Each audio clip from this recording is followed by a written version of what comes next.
মুরাকাবার নামাজ আগে পড়ো মান আরাফা নাফসুহু ওরে ফাকাদ আরাফা রাব্বাহু নফসে রোজা করার মতো করো মান আরাফা রাব্বুহু ফাকাদ আরাফা নাফসুহু রাব্বাহু নফস রোজা করার মতো করো বাক শক্তি মুন্ডু করে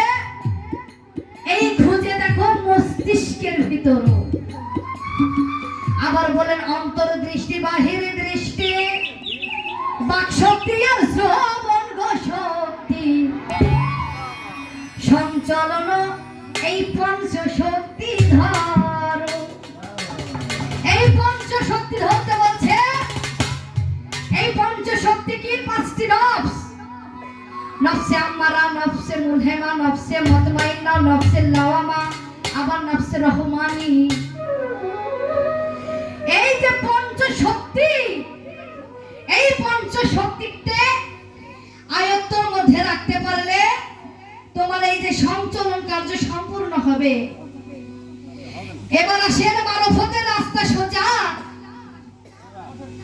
চিনতে পারলে ফকির ওঝা তার মরা দেহ আর মরা থাকবে না তাজা হয়ে যাবে এবার আসেন লাম আলিফের মধ্যে হলো নাসিকা ইয়াতে দুই পায়ের বেড়ি মারফত দর্শন এবার আসেন আমার দেহের মধ্যে আমাকে বারবার বলছে তোমার দেহের হরফ তোমার দেহের যে খবর এই খবরটা তুমি বলে যাও আলিফের নাকের দ্বারা বে হরফে মুখ তে হরফে তালু সে হরফে সিনা জিম হরফে জিহ্বা হেতে হাড় খেতে হরফ ভাব ফেফড়ি দাল ও জাল হলো দন্তের পাত বে হরফে লাগে যে হরফে জান সিন শিন দুই বাহু ছোয়া তুয়া দুই কর্ণ তুয়া জয়া হরফ দুই তালু আইন বাইন দুই নয়না বে হরফে ফুসফুস আবার কফে হয় বলে যা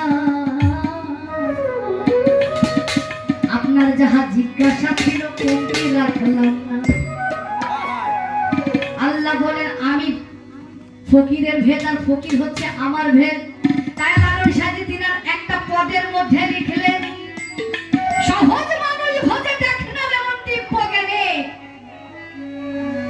মানুষ না বুঝলে এই সহজ মানুষের ধরা যদি না পারিলে তোমার মানব জন্মটাই বৃথা বাবা।